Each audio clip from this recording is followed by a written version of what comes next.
Alana here, Coeliac New Zealand ambassador, and today I'm here to talk to you about cross-contamination.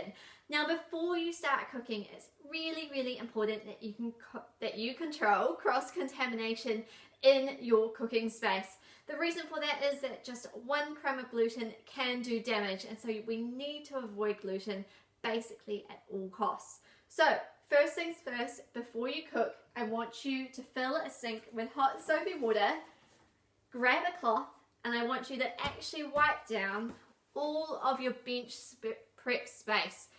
We want to make sure that there's no crumbs, that no one's made their gluten-containing sandwiches on your bench, and then you go and prep your meal on top of that. That's no good, so you want to do that first. If you're living in a household where some people are still eating gluten but you're gluten-free, then there's more controls you need to have in place. For example, I want you to set up a dedicated gluten-free chopping board, and there's a puppy in the kitchen with me right now, a dedicated gluten-free chopping board that you can use, and then a separate chopping board that's used by everyone else, so that you can keep your food prep separate and stop the cross-contamination between chopping boards. So that's another tip. The next thing I want you to make sure you have in your kitchen is pots and utensils that are used for your gluten-free cooking. So these should be like dedicated utensils and dedicated pots and pans. If you can't do that due to budget constraints, then you need to make sure that your pots and pans are washed in hot soapy water before you use them. You need to make sure that these are clean so that you don't accidentally gluten yourself. Okay? Now, if you see behind me, I've got a range of drawers, and so we've got different drawers for different things. So we've got drawers for our gluten-free utensils and our utensils we use to cook with gluten meals. Does that make sense? Cool. Okay, so moving on, New Zealand is a nation of barbecue lovers, right? We love our barbies, and we love heading out for gatherings that revolve around the barbecue. However, barbecues are a hot source of gluten contamination. The hot plates are hard to clean, and so unless you're scrubbing those down with hot soapy water and getting all of the mess off them before you start to cook, then you're at risk of gluten contamination. A really quick and easy fix when you're traveling or if you're going to someone else's house is to buy essentially a silicone cooking mat or a Teflon cooking mat.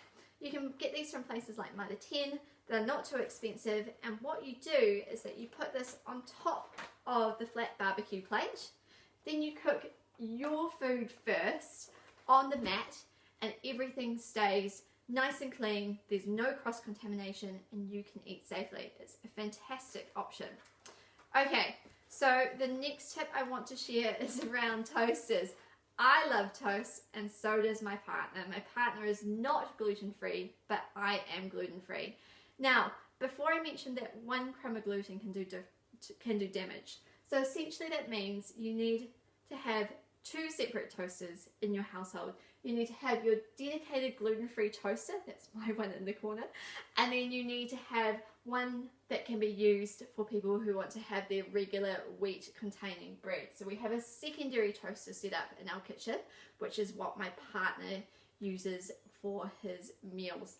And then finally, I want to talk about the cooking and storage of gluten-free food. This should be common sense, but never mix your gluten-containing foods and your gluten-free foods in the same container. For example, if you're maybe putting away the leftovers after dinner, don't be tempted to mix them together. That will be enough cross-contamination that it could make you sick. Just like when you're cooking, you wouldn't put your gluten-containing pasta and your gluten-free pasta in the same pot. Those need to go into separate pots and have separate utensils that are used with each pot to keep you safe. And it's the same in the oven. If you're cooking something that contains gluten, put it on its own tray at the bottom of the oven, and then put your gluten-free food on another tray at the top of the oven, and this will just reduce that risk of cross-contamination. Hopefully that helps. If you have questions, please feel free to let us know.